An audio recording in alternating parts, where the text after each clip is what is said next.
It's the book club, and this time a fascinating and spooky collection of short stories from Mexico. This is The Secret Life of Insects. Hi everyone, welcome back to my channel. I'm Dave Musson and this is my book club where I recommend great spooky books to you that aren't written by Stephen King that you might want to go and try. I've been doing this for nearly a year now. There are more than 50 books out there already recommended by me to you. The idea is simple. I tell you about books that I've enjoyed recently. There's no negative reviews here. If I'm talking about a book on the book club, I've enjoyed it and I think you will too. And in each episode, I'll give you a synopsis of the book. I'll tell you a bit about the author. I'll give you a spoiler-free review. And to help you decide if it feels like it's something for you, and to keep it on brand for my channel, I'll try and align it to a Stephen King book so you've got that point of reference.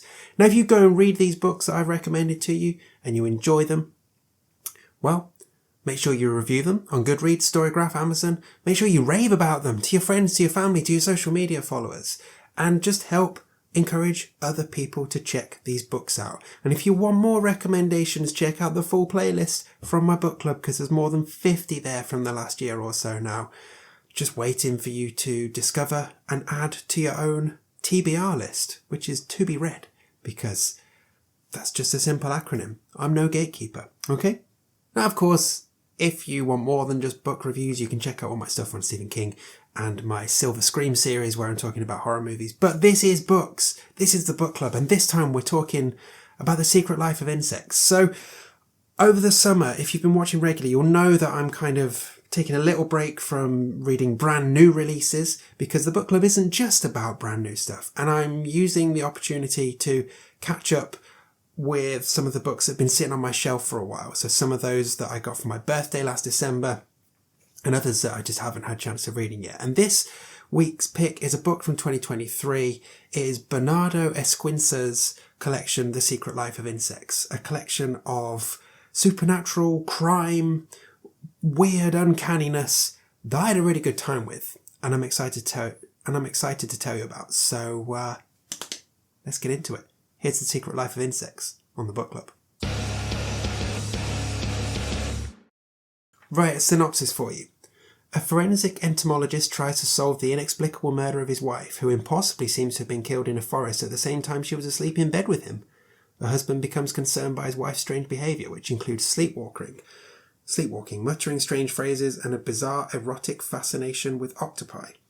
A woman visits a witch doctor who promises to forge an unbreakable bond between her and the man of her dreams, but things go horribly awry after the man dies.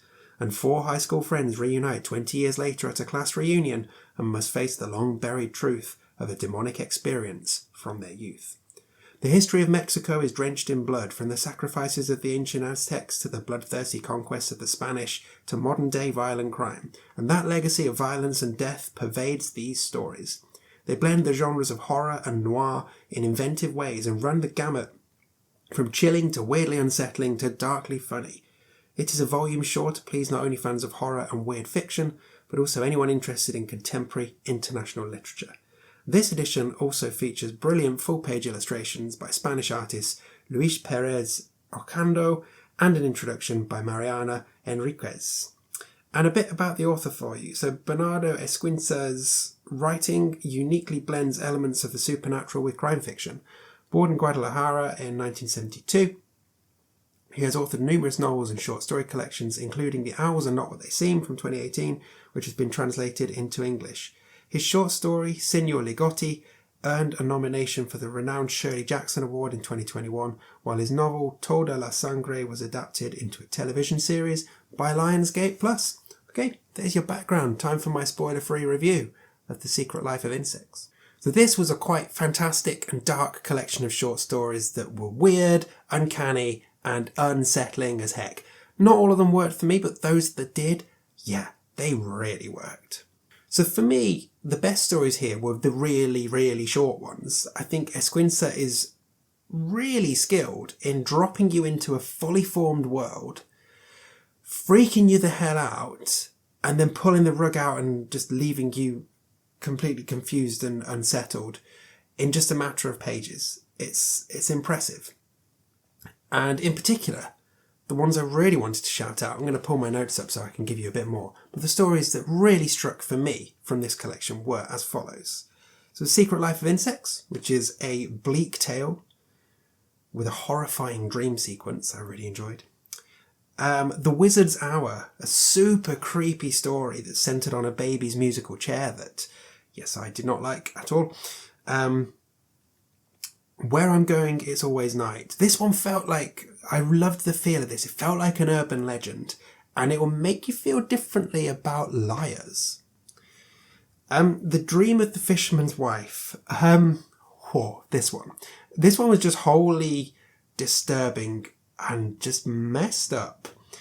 And the creepy sleepwalking stuff in here is one thing, but there's this sting in the tail of an image involving an octopus. An octopus freaked me out a little bit, but there's an image involving an octopus in this story that I'm never going to be able to shake. Next up on my list of favourites, The Paradoxical Man. I thought this was a really clever story about a writer plagued with nightmares, with a final line. It's not a spoiler to say this, but the final line actually made me laugh out loud. It was great. It's that one of those stories that really straddles humour and horror brilliantly. Next up, Signor Ligotti, which is mentioned in the synopsis, or in the author's bio. Can't remember now. I know it was only 2 minutes ago that I said it, but there we go. This one, great story. It's an almost Faustian pact between an author and a seemingly generous old man. I think it'd make a really good movie, but it really works as a tight short story as well. Next up on my list of favourite ones was Come to Me, a warning tale about not messing around with witch doctors, despite how desperate you might be.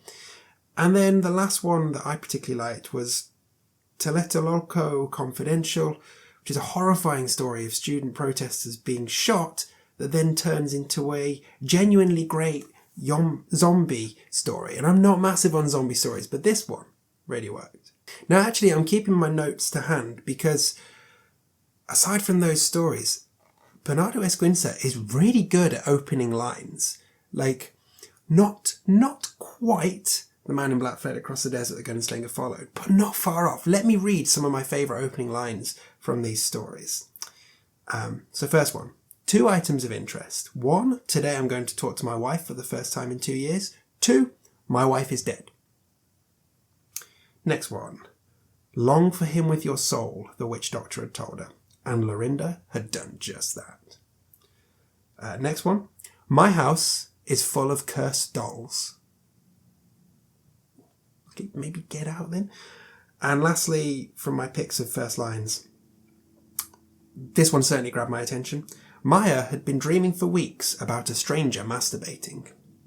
I mean, admit it, right? For all of those, you're intrigued. You want to read on at least a little bit more.